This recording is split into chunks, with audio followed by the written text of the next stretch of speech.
We're 62 days away from puck drop, October 8th. The Leafs home to the Montreal Canadiens. And they're still attached to Jack Roslovic, the biggest free agent name available on the board. That tells me their level of comfort, I don't want to call it uneasy, but they feel like they could upgrade what they have on the wing, we'll say in the top six, specifically with Matthews and Nyes. Would you agree with that assessment?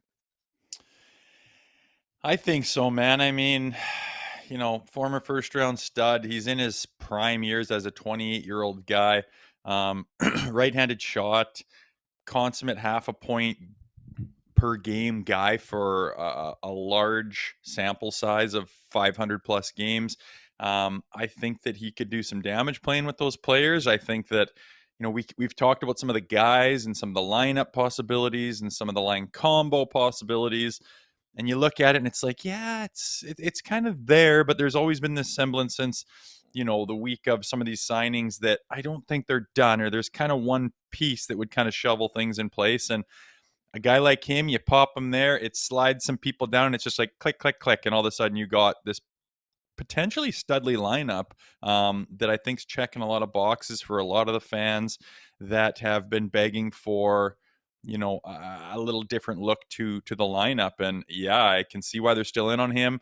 They mentioned he's the best player still available in free agency, and it's interesting to see where that goes. Again, I don't like to put too much stock into rumors, but I can see why they're still sniffing around, trying to move some money around, seeing if they can make themselves better. On Roslovic, the quote came out from Elliot Friedman the other day. The Leafs are still in the mix, saying, I've heard there's still a few teams looking at him. He's the best available player remaining, and obviously he hasn't found anything he 100% likes, but there's definitely a few teams poking around there. I've heard 5 or 6, so he has to get something he's comfortable with. And we know with Toronto, they're trying to move money around, to your point, Rosie. And it's just weird to discuss a fit right now when they have like 15 forwards on their roster. Like, what's the exodus look like if you bring in a Jack Roslovic? And you're definitely not trading from a position of strength when everybody knows you have to flee bodies. And that's, I think, the game right now when it comes to Brad Treliving. It's like you want to bring in Roslovic, but you bring him in, you got like 4 guys that you got to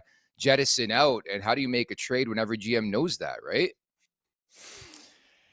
Yeah, it becomes difficult getting under the cap and figuring out where these guys need to go. It's a little bit easier to sign a free agent, obviously, than to force a trade, as um, it's kind of a one-team thing. But yeah, I think that's the difficult thing, and I think that's what Tree Living has been trying to do. And yeah, I think that's why everyone's just standing around saying, I don't think the Leafs are done moving bodies around or making announcements, because they do need to move some things around. So I don't know. We'll continue to watch in these dog days of the summertime and see if anything interesting happens here in the next week or two.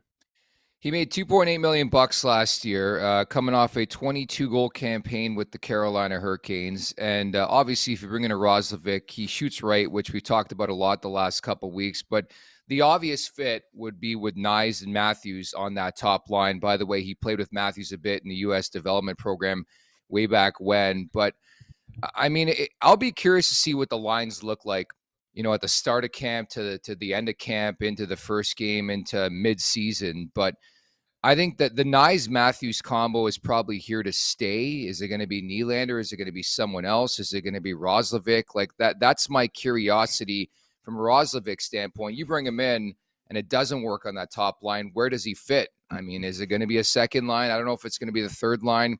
I just wonder about that fit if it's not with what you expect, right? Yeah, and I mean, Matthias Michelli is coming in here. We haven't seen him and who he's gelling True. with and what he looks like in a Maple Leafs uniform. Does he go down and play with Nylander? Where does that put Max Domi? All of a sudden, this third line looks like you've got your pick of a bunch of the different guys who could make that a monster line, and you probably bump a guy down to the fourth line to play with like Lawton and maybe somebody else, Bobby McMahon. I don't know. And you could have a monster line there. Like again, I think I say they're one puzzle piece away from kind of knocking everyone down where it's like, whoa, all of a sudden that's a heavy third line, a heavy fourth line, and you kind of shape up what it looks like. And again, you need that chemistry with a Nyes and a Matthews. You need someone to get Matthews the puck. I know Michelli's good at doing that. Roslovic could slide in there. Who plays with who? I don't know. That's going to be what's interesting about camp and preseason and the beginning of the year. And if they do make another addition, that'll just kind of heighten the awareness of what they can do with this lineup. And I think it's kind of exciting, to be honest.